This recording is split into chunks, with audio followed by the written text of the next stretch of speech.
Well, hello. It's great to see you all. Welcome to Back to School Night 2020 edition. First and foremost, let's just check in. Be thoughtful. Be thankful.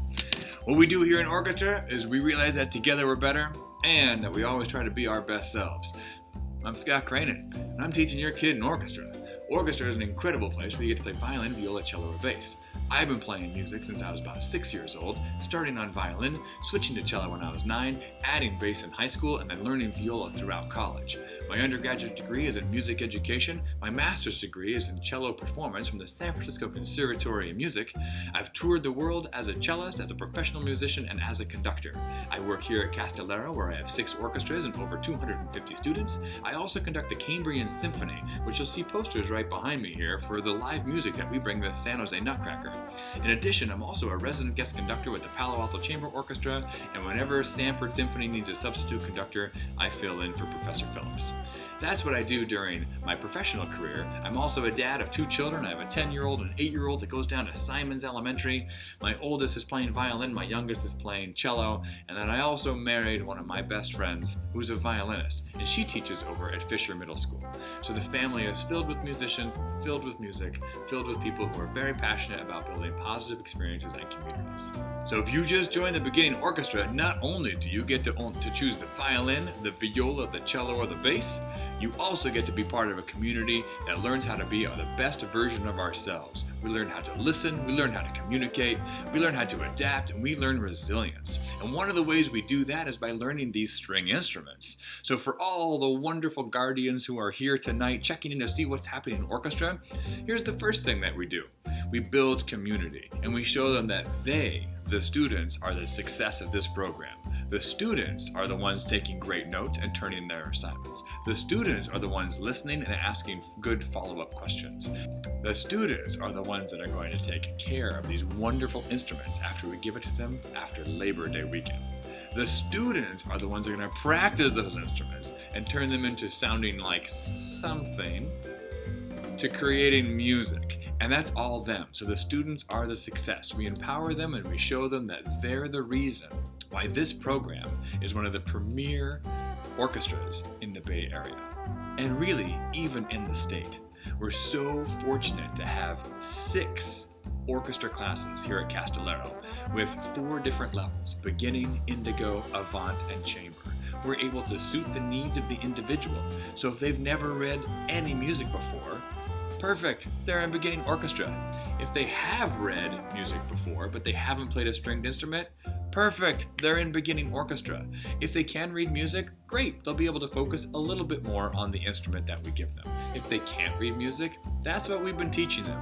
So the first couple of days, we teach them how to read the music, whether it's in treble clef, alto clef, or bass clef. We teach them how to read and write rhythms. We teach them how to read and write time signatures. And then we start to give them these note reading challenges so they can practice those skills. Just like they learned how to read the alphabet, now they have to learn to read music. And we also know that if you can read well, then you can do well in social studies, you can do well in science, you can read math problems, and you can understand the content and have comprehension of what's happening. And when we struggle to read, sometimes it's hard to get all the comprehension components necessary to do well in those other classes. So the same thing happens in orchestra. We want them to learn how to read music so that they can focus on making a beautiful sound, listening to the other members of the ensemble, following the conductor, which eventually will happen as they work their way through the different levels of orchestra. After Labor Day weekend, we'll be handing out the instruments. Your kiddos filled out a form saying, I am this tall, or my arm is this long, and I am assigning them the instrument of their choice, whether that's violin, viola, cello, or bass. All of these instruments are very valuable, and all these instruments are also very delicate. So we're talking about how to take care of the instruments and how to make sure we use them appropriately. One of the big things is that if something does happen, please communicate with me first.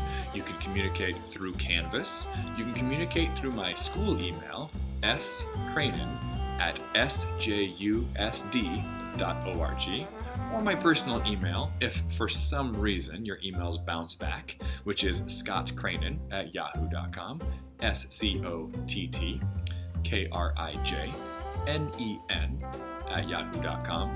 And you're also welcome to my cell phone. Any way that you need to communicate or connect with me is fine by me. And that cell phone number is 509-998-6708. And I, like most of us, appreciate texts versus phone calls at this point so we can set up an appointment for a longer conversation if necessary. So communicating if anything goes wrong is key as we hand out these instruments.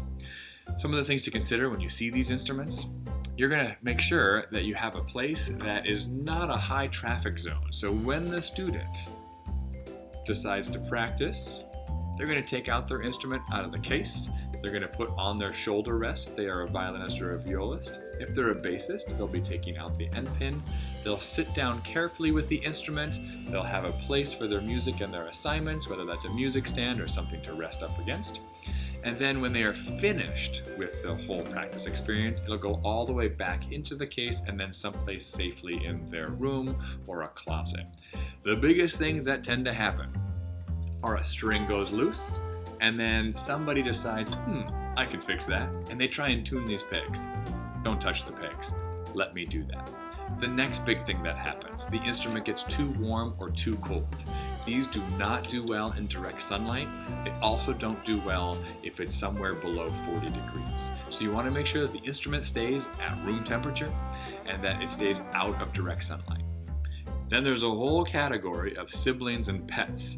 We want to make sure that if siblings are interested, that we are kind and that we encourage them to enjoy these instruments, but we have to do it when they're being well managed. They shouldn't strum aggressively. They should, of course, never bang the instrument on anything. We know that any time this instrument makes any contact with anything, something potentially could go wrong, whether it gets scratched, or something comes loose, or something breaks on the inside, or a seam opens, or a peg gets moved, or a bridge falls over.